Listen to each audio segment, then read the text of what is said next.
Okay, so the first thing that you want to do is, if you are doing the welt pocket, you want to figure out your placement on your front sock piece. And you know, everybody's got their preference about which way the stocking will hang, so just make sure you pay attention to that before you start cutting up your fabric and sewing on your pocket. So take your pocket bag and fold it in half at that short corner and figure out which one is the longer side.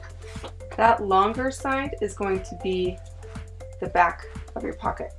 So then you're going to lay it on top of your stocking, and what you want to do is kind of make sure that however you're placing it, wherever you're placing it on here, that pocket bag is going to fit.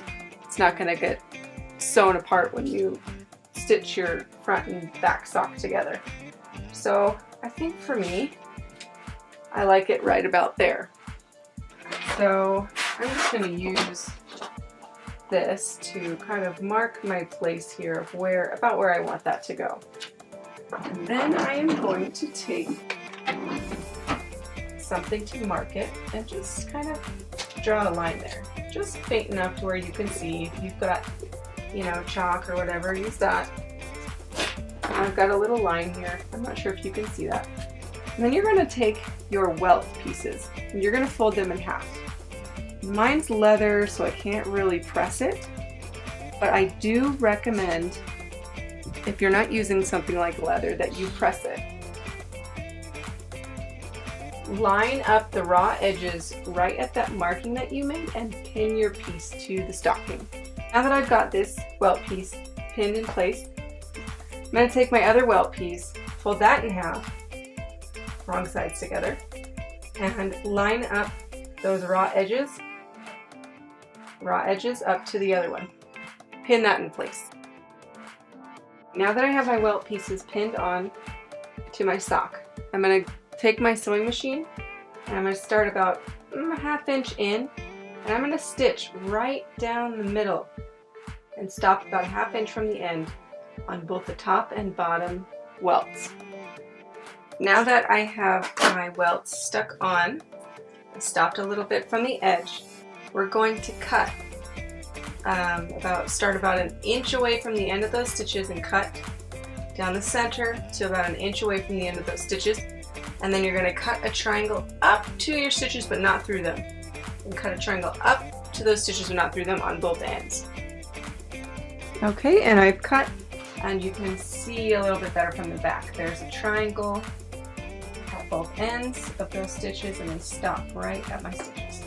So the next step is going to be turn, pull the bottom welt through like this, and then you're going to turn it over and just see how that looks. Make sure you get these corners to pop through, and you'll see that that looks pretty good. So then we're going to flip that back over. We're going to get our pocket bag, and again we're going to find that shorter end, which is this side. Now we're going to want this to sit this way, right? So we want to find the short end of the pocket bag, which happens to be this end. We've got our welt pulled through like so, and we want to then take right sides together. Again, this is our short end, and line it up with the raw edge of that welt pocket. And you can either pin it or clip it right here all the way down along those raw edges. And then what you're going to do once it's pinned and it's clipped is you're going to stitch from one side all the way down to the other, going on top of these stitches that you already have here without catching the sock in the stitch on either end. So I've stitched all along that pocket piece and the welt, right along top of those stitches that were already there. So If you pull this down, you've got a nice looking pocket on the inside so far. This will be the inside of your pocket. You pull this around to the front of your stocking.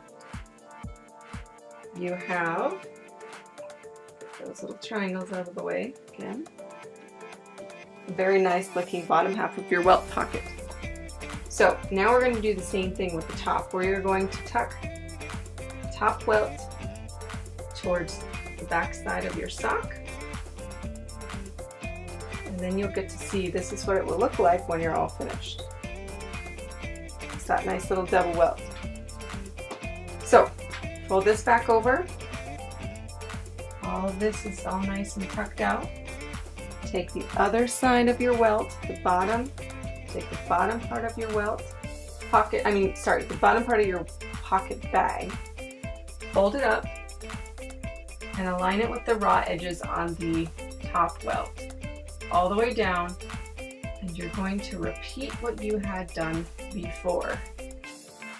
You are going to, there's your raw edges, stitch from one end to the other on top of those existing stitches without catching your fabric on either side of the pocket.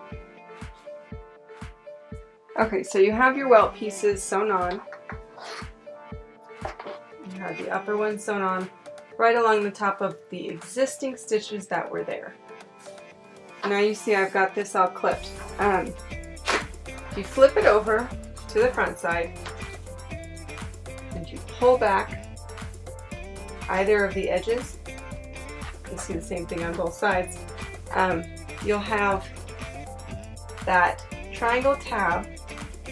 You'll have your two welt pieces butted up next to each other, and you've got your pocket bag all over here. So you're going to clip or pin these together, and then you're going to stitch from top to bottom, being sure to get as close to the edge of this triangle as you can without catching too much of this fold fabric in there. Just close that up nice and tight. And if you're using frayable fabrics and you think at some point you might want to wash your stockings, I highly suggest finishing your raw edges using a serger or a zigzag stitch. You can see I've got that stitched together right at the base of that triangle. And when I open, it's got a nice clean finish around those edges. So, said and done, there's your pocket. And next, thing you're gonna do is to take your other sock piece, lay it over the top, and pin it, and then just sew all the way around. And then we'll do the cuff. We have our sock put together. There you have it with the nice pocket that you can kind of stick some extras in, you know, when you inevitably overstuff your kids' stockings on Christmas Eve. Then you will take your hanging tab, that's what this little guy is, and you'll fold that in half, and you will stitch this shut using a really, like an edge stitch. Just get as close to the edge as you can on that one. Unless you want it really thin, in that case, just give it a bigger seam allowance and trim it off. So you'll stitch that together, you'll turn it right side out.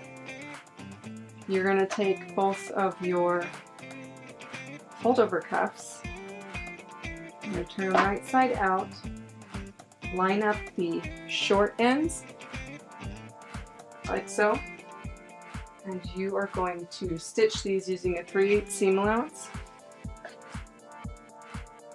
Now that we have our sock all sewn together and we have our fold over cuffs all sewn, stitched together, turned out, and our hanging tab turned out, it's time to assemble our fold over cuff. So the first thing you're going to do is to layer the top, or whichever one, over the other. Layer them over one another, and lining them at that seam that you had made. You'll pin or clip it there, And you'll continue to do so all the way around the bottom of that cuff.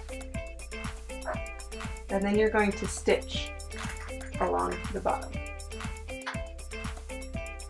To do an understitch, you basically do this so that your seam doesn't roll around on you and doesn't roll outwards to expose the fabric on the wrong side. But to do this, you basically take your seam allowance and you fold it over to the underside of whatever you're making. In this case, it's a cuff. So the moose is the side that I want to show.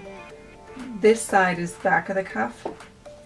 And so I'm going to fold my seam allowance over towards that side, and I'm going to stitch my seam allowance down towards that back side using a very narrow stitch. And by that I mean close to the seam. So you're just giving it a nice little stitch. And you go all the way around, and then once you fold that back out, your seam won't be so rolly. So there you see it's been understitched on the outside. There is no stitch. On the underside, there is a stitch. And that just kind of helps to keep it from rolling outwards like so. We have our cuff, and I ended up top stitching around the bottom just because I like the look of it. You don't have to. Take your cuff and you are going to slide it to the inside of your stocking, making sure that the front of the cuff is at the front of the stocking. And you're going to pin it in place or clip it in place. And I like to quarter my bands like this to just make sure that it's going to stitch in nice and evenly. So go ahead and do that. Once that's in place, pull it out, fold it over, double check that you have your cuff in the right alignment and that you don't need to turn it inside out or anything. Then take your hanging tab, fold that in half, and you're going to find the seam opposite of the toe. So find the toe, find the opposite seam of the toe at the cuff right here, and you're actually going to slip your hanging tab right in between. See, sandwiched right in between my sock and my cuff. Okay, or clip that in place, and then you're going to take this to your machine and you're going to sew all the way around the top using a 3/8 inch seam allowance. And after that's done, I highly suggest that you finish your raw edges using a serger or a zigzag stitch if you're using something that can come apart easily, just in case you want to wash this at some point. And after that's done, you're going to pull out the cuff and you're going to understitch that seam allowance down to your sock. And then when you pull out that cuff and you fold it over, it's just going to have a nice crisp edge. Okay, that's all stitched on, and you can see now that my hanging tab is in there and I have a nice clean finish at the top. My cuff did get a little bit crooked on me when I was sewing it around. It just kind of got a little off center with the side seam, so pay attention to that so you don't have to tear it off and put it back on again. That's what I'm going to do just to finish this real quick. But there you have it, you're done. There's your cute little stocking. All right,